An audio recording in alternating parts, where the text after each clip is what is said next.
দেখতেছেন এখানে একটা মুরগি অর্থাৎ আসসালামু আলাইকুম প্রিয় ভিউয়ার্স টু ফ্রেন্ড ব্লগ চ্যানেলের পক্ষ থেকে আপনাদের স্বাগতম। আশা করি সকলে ভালো আছেন। আলহামদুলিল্লাহ আপনাদের দোয়াতে আমিও ভালো আছি। তো আমার ভিডিও যে যেখান থেকে দেখতেছেন আপনাদেরকে ধন্যবাদ। তো আজকে আমি আপনাদেরকে দেখাবো, গতকালকে তো আপনারা দেখছিলেন আমার একটা মুরগি মারা গেছে। তো যাই হোক, সেটা আল্লাহ পাকের ইচ্ছা। তো আজকে আরেকটা মুরগি বাচ্চা ফুটাইছে, বাইর হয়েছে, বাচ্চা বোর্ডিং করামু। তো আমার সাথে চলেন দেখাই।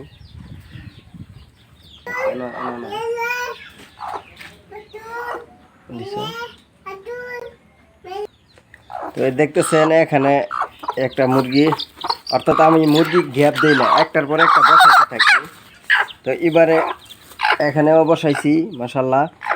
মুরগিটা বাচ্চা, এই যে দেখা, ওই যে বাচ্চা বইটা বাইর হয়েছে, মাশাল্লাহ। তো ঠিক আছে, আপনারা আমার সাথে। তো দেখতেছেন আমি এই যে একটা খাঁচায়, আমি প্রায় সময় দেখেন যে এই খাঁচার মধ্যে আমি বোর্ডিং করাই।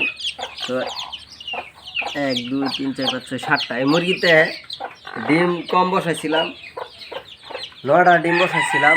ডিম কম পাচ্ছিল, 9টা ডিমের থেকে 7টা বাচ্চা আছে, 2টা ডিম এখনও ফুটে নাই। আর আমি যে এখানে পানি দিছি, ভিটামিন সির পানি, আর এই যে মুরগি, এর সাথে আমি মুরগি দিয়ে দিই।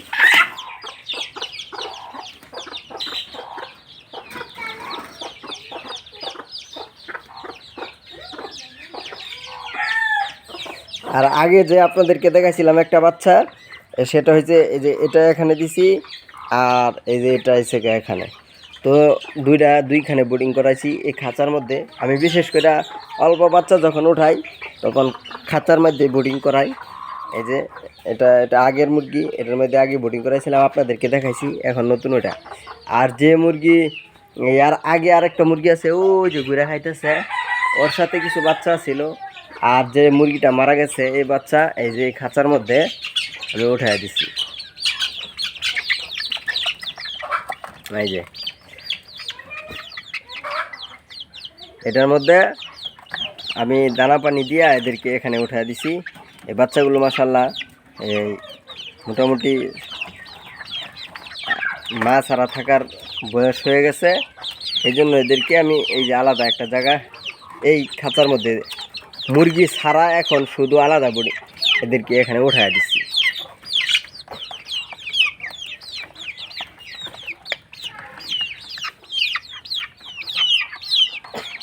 তো আমি এই খাঁচার ভিডিওটা আপনাদেরকে দেখাইছিলাম যে আমি কিভাবে বানাইছিলাম, বানানি সহ। এখন দেখেন এটা, এই খাঁচা বানানিতে কি সুবিধা, মুরগি মারা গেছে অথবা মুরগি থেকে বাচ্চা আমি আলাদা করবো, তখন এই খাঁচার মধ্যে উঠায়া আমি আলাদা করে রাখি। এখানে মনে করেন দেখেছে 50টা, 3 50-এ 150 বাচ্চা এই খাঁচার মধ্যে অনায়াসে বোর্ডিং করা যায় অথবা রাখা যায়।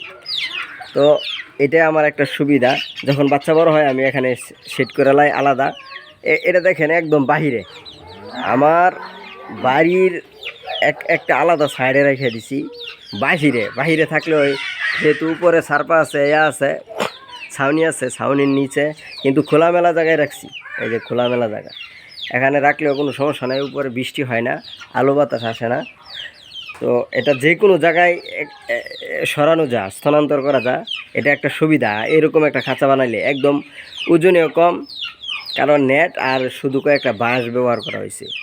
এটা যে কোনো জায়গায় আপনি সরাইতে পারবেন, যে কোনো জায়গায় নিতে পারবেন, রাখতে পারবেন। এটার একটা সুবিধা আছে এরকম খাঁচা যদি কেউ বানান। তো এই জন্য আমার আমার বিশেষ কোনো ঘর লাগে না মুরগি পালতে গেলে। এই যে এই মুরগির বাচ্চা 2টা ধরতে পারি নাই, এই জন্য আলাদা আছে। এটার সাথে 15টা ছিল, আর যে মুরগিটা মারা গেছে ওইটার সাথে ছিল 15টার মতন।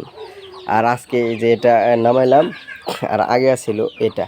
তো এভাবে আমি মুরগির বাচ্চা কি করি, ব্রিডিং করাই মুরগির সাথে দিয়া। এটা থাকবো প্রায় 10 থেকে 12 দিন।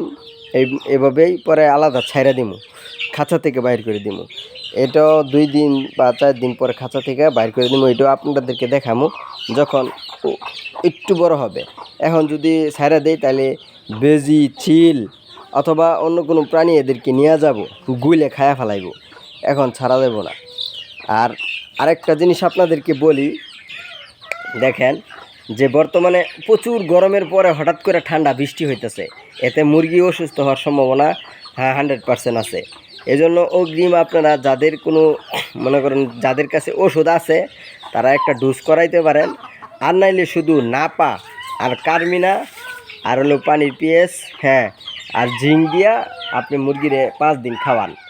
নাপা, জিঙ্ক, কার্মিনা, হ্যাঁ, আপনি এগুলো দিয়া আপনি মুরগিরে 5 দিন খাওয়ান, তাহলে মুরগি এই ঠান্ডাতেও কোনো সমস্যা হবে না আশা করি। কারণ যেহেতু বর্তমানে আপনার এই হঠাৎ করে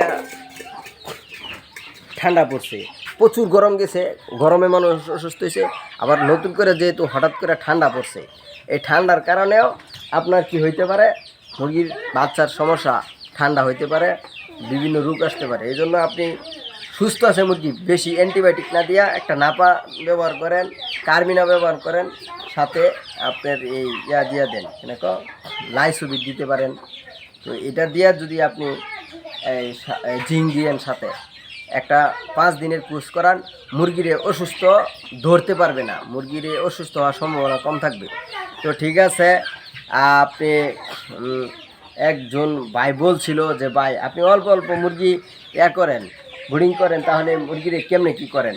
আমি এই যে দেখতেছেন এই জায়গাটা বাহিরে বাহিরে এই খাঁচার মধ্যেই রাখি, রাত্রে তিরপাল দিয়া ঘুরে দিই, যা আমার ঘরে নিতে হয় না।